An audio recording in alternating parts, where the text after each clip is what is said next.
Angela. I'm Leah. And we out here.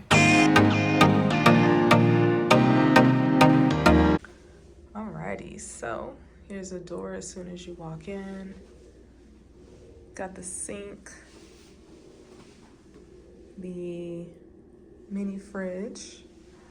They have a nice size mirror door here. Actually, let me show you this first. They have this open style closet.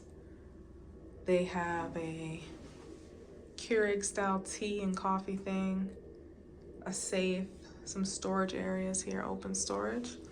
And then this leads to the shower, as well as the toilet there. And then we'll walk it on back and bring you to the sleeping area. So, got a nice size bed here. You have a charging deck. They also have a nice size TV with a couch here.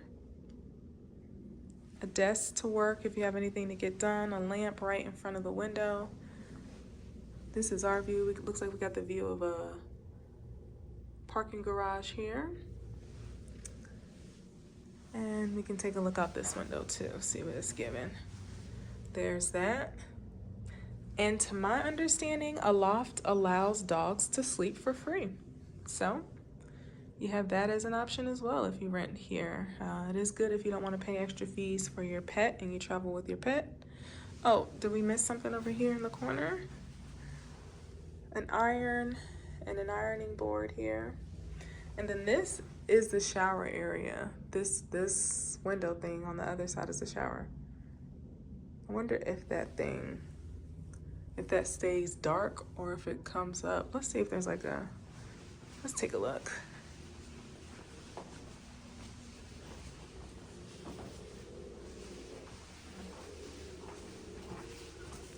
Okay, it looks like it might stay dark there. Okay. Let's take a look at the shower. Shower, I don't know. The floor don't look too clean. What y'all think? You let me know in the comments. Does that look, is that dirty or am I tripping? Okay. Overall, for a few days, so far I don't see anything too terrible that would make me not want to rent again. But, all right. It's been sweet Check us out next week when we out here in these streets. Peace.